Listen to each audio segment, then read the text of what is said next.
Chapter 16, The Woman. "Quick," said Mr. Fox, "hide!" He and Badger and the smallest fox jumped up onto a shelf and crouched behind a row of big cider jars. Peering around the jars, they saw a huge woman coming down into the cellar.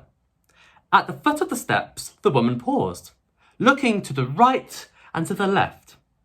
Then she turned and headed straight for the place where Mr. Fox and Badger and the smallest fox were hiding.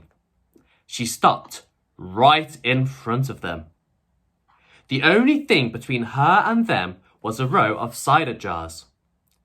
She was so close, Mr. Fox could hear the sound of her breathing. Peeping through the crack between two bottles, he noticed that she carried a big rolling pin in one hand. "How many will he want this time, Mrs. Bean?" the woman shouted. And from the top of the steps, the other voice called back, "Bring up 2 or 3 jars." "He drank 4 yesterday, Mrs. Bean." "Yes, but he won't want that many today, because he's not going to be up there for more than a few hours. He says the fox is bound to make a run for it this morning. It can't possibly stay down that hole another day without food." The woman in the cellar reached out and lifted a jar of cider from the shelf. The jar she took was next but one to the jar behind which Mr. Fox was crouching. "I'll be glad when the rotten brute is killed and strung up on the front porch," she called out. "And by the way, Mrs. Bean, your husband promised I could have the tail as a souvenir." "The tail's been all shot to pieces," said the voice from upstairs. "Didn't you know that?" "You mean it's ruined?" "Of course it's ruined. They shot the tail, but missed the fox." "Oh, heck," said the big woman. "I did so want that tail." "You can have the head instead, Mabel. You can get it stuffed and hang it on your bedroom wall. Hurry up now with that cider, won't you?" "Yes, ma'am, I'm coming," said the big woman, and she took a second jar from the shelf.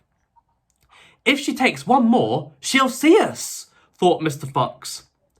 He could feel the smallest fox's body pressed tightly against his own, quivering with excitement.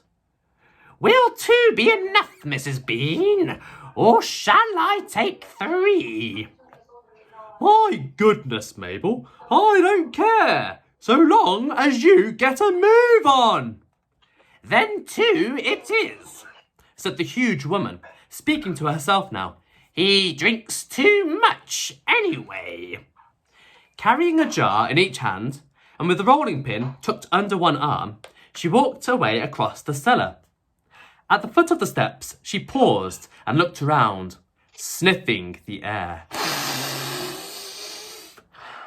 "There's rats down here again, Mrs. Bean. I can smell 'em." "Then poison them, woman! Poison them! You know where the poison's kept." "Yes, ma'am," Mabel said. She climbed slowly out of sight up the steps. The door slammed. "Quick," said Mr. Fox. "Grab a jar each and run for it."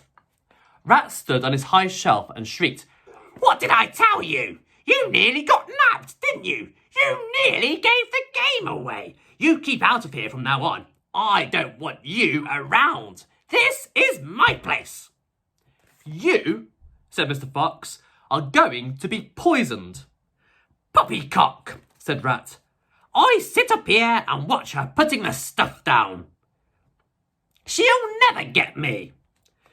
Mr. Fox and Badger and the smallest fox ran across the cellar, clutching a gallon jar each. "Goodbye, Rat," they called as they disappeared through the hole in the wall. "Thanks for the lovely cider." "Thieves!" shrieked Rat. "Robbers! Bandits! Burglars!" The end of chapter 16. The end.